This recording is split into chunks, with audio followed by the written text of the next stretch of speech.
Hi విను, మీ పిల్లల్ని Sunday కూడా స్కూల్కి పంపిస్తున్నారా?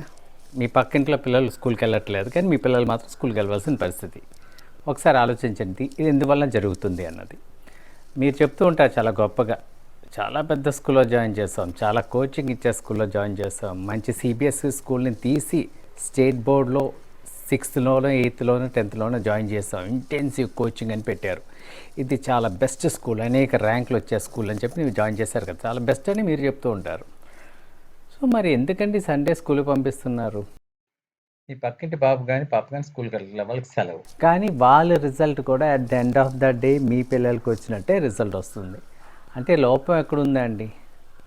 స్కూల్లో ఉందా, లేకపోతే స్కూల్లో పాఠాలు చెప్పట్లేదా? ఒకసారి మీరే ఆలోచించండి. సో మీరు చాలా బెస్ట్ అనే స్కూల్లో పాఠం చెప్పకపోతేనే వాళ్ళు సండే కూడా క్లాస్ పెట్టి చెప్పవలసిన పరిస్థితి. ఒకసారి ఆలోచించి, ఇలాంటి ఒత్తిడి ఉండే విద్యా విధానం అవసరం ఆలోచించండి. At the end of the day వీరిద్దరూ ఒకే కోర్స్ చేస్తారు, ఒకేలా జీవితంలో సక్సెస్ సాధిస్తారు. సో ఏంటి, వాట్ ఈస్ ద యూజ్ అండి? యాక్చువల్ పిల్లలు నాలో ఒత్తిడి పెట్టి పిండేసి మీరేం చేస్తున్నారు? సండే వస్తే మీరు జాబ్కి వెళ్తారా చెప్పండి? మీ బాస్ ఒకసారి జాబ్కి రావాలి, ఎక్స్ట్రా అవర్ ఉంది, లేకపోతే చిన్న వర్క్ ఉందంటే మీరు వెళ్తారా? మీ ముఖం ఎలా ఉంటుంది? ముఖం మాడిపోతుంది, మీకు ఇంట్రెస్ట్ ఉండదు. వాస్తవం మాట్లాడుతున్నా. మీరేం చేస్తారు? సండే అయితే మంచిగా నైట్ డ్రెస్ వేసుకొని చేతిలో రిమోట్ పెట్టుకొని రిక్లైనర్లో కూర్చొని సినిమా చూస్తారు, లేకపోతే మంచి ఫుడ్ తింటారు, లైఫ్ని ఎంజాయ్ చేస్తారు, లేకపోతే పడుకుంటారు. అదే మీ పిల్లలు కూడా కోరుకుంటున్నారు కదండి. 6 days వర్క్ చేసిన తర్వాత, చదువుకున్న తర్వాత, ఈవినింగ్ ట్యూషన్స్ కూడా అయిపోయిన తర్వాత వాళ్ళని సండే కూడా ఎలా పెండటే అంతవరకు కరెక్ట్ అండి.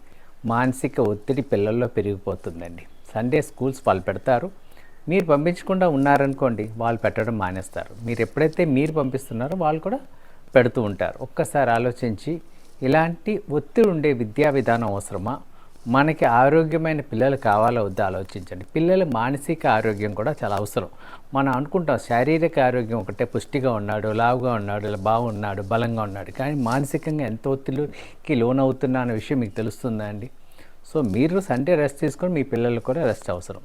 సో దయచేసి సండే మీ పిల్లల్ని స్కూల్కి పంపించి వాళ్ళని ఒత్తిడి పెట్టకండి. అనేక ఎగ్జామ్స్ అనో లేకపోతే ఇంకొక స్టడీ అవర్ అనో పెడతారు, హాఫ్ డే కదా అనుకుంటారు. హాఫ్ డే మీరు వర్క్ చేయండి, చూద్దాం. మీకు రెస్ట్ కావాలి, మీ పిల్లలకు వద్దు. ఆలోచించండి. Thank you.